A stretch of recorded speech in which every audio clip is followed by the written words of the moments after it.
একই সময়ে কর্মসূচি নিয়ে রাজপথে নেমেছে জামাত ইসলামী সহ অন্তত ৭টি দল।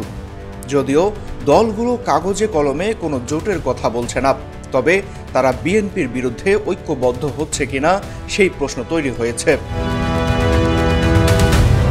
মাঠে নামা দলগুলোর মধ্যে ধর্মভিত্তিক রাজনীতিতে জড়িত কয়েকটি দল যেমন আছে, আবার তাদের দাবিগুলো অনেকটা একই রকম। জুলাই সনদের ভিত্তিতে আগামী ফেব্রুয়ারির মধ্যে নির্বাচন, আনুপাতিক বা পিআর পদ্ধতির নির্বাচন, লেভেল প্লেয়িং ফিল্ড নিশ্চিত করা, আওয়ামী লীগের বিচার এবং জাতীয় পার্টিকে নিষিদ্ধ করা, এসব দাবিতে বিভিন্ন দলের কর্মসূচিও পালন করা হচ্ছে একই দিনে। অনেকটা হঠাৎ করেই রাজপথে আন্দোলন কেন, সেই প্রশ্ন দেখা দিয়েছে। এর মধ্যে বেশ কয়েকটি দাবি নিয়ে বিএনপির অবস্থান ভিন্ন। ফলে স্বাভাবিকভাবেই প্রশ্ন উঠেছে, বিএনপির বিপরীতে থাকা রাজনৈতিক দলগুলোর একটা শক্তিকে কি দৃশ্যমান করার চেষ্টা হচ্ছে।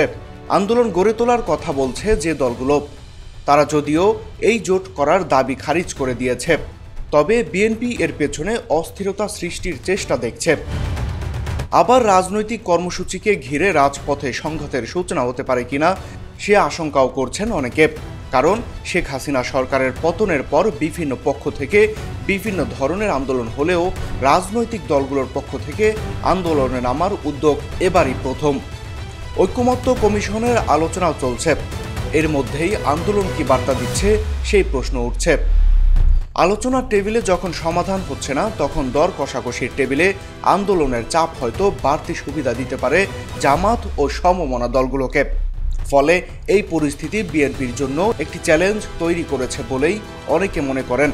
আবার রাজনীতিতে অস্থিরতা সৃষ্টি হলে নির্বাচন পিছিয়ে যাওয়ার আশঙ্কাও প্রকাশ করছেন কেউ কেউ।